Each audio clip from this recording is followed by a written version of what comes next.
JP just kind of gave us the outlay of what some of the industry is feeling right now. Can you tell us whether or not the reversal that we are seeing in oil prices right now is going to be indicative of the volatility we see in the coming weeks?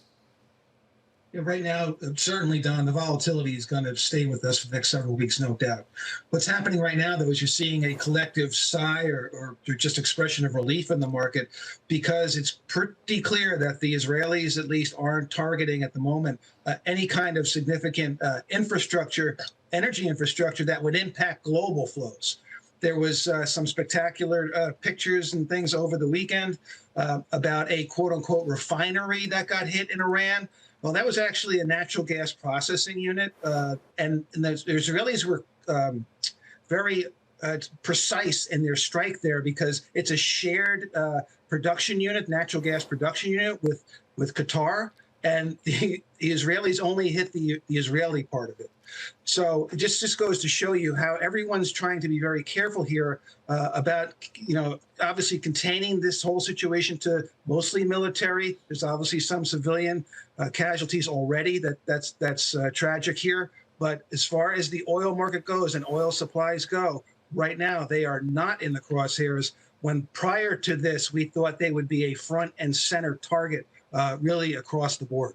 John, we don't want to call this speculation, but everybody in the energy markets right now is going through sensitivity analyses, scenario analyses about just what kinds of catalysts could drive prices up or down and what the likelihood of them are. One of them is the U.S. hypothetically being drawn into a broader Middle East conflict. What exactly happens hypothetically if the U.S. becomes more involved in the conflict between Israel and Iran? We have two scenarios there, Don. First of all, I think first off, U.S. gets involved, does this thing get wrapped up much more quickly? Do the Iranians have to capitulate and work something out diplomatically, or whatever happens with the regime there?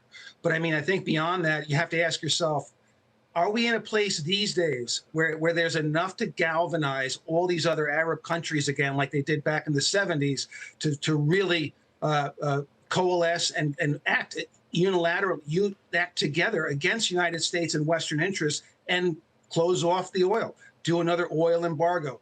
That is just not in the cards. The U.S. is just too close to Saudi Arabia, Kuwait, and UAE. The Iraqis just aren't in a position to do anything to us. Libya, some of the other key producers, same thing. So we're just not where we were back in the 70s and early 80s, and even for many, many years since then. This is a different setup. You have Syria now in a new place with Assad being gone. Iran's proxies really across the board in the region also decimated for the most part. Houthis are hanging in there, but that's about it. So, U.S. gets involved here. Maybe this thing comes to an end, and all of the markets can breathe a sigh of relief. Equities go up, oil goes back down. Hey, John, just a couple seconds left here. If you had to, knowing what you know now, make a prediction for oil prices at the end of the year, are they higher or lower than they are now? I'm going to say lower, Don.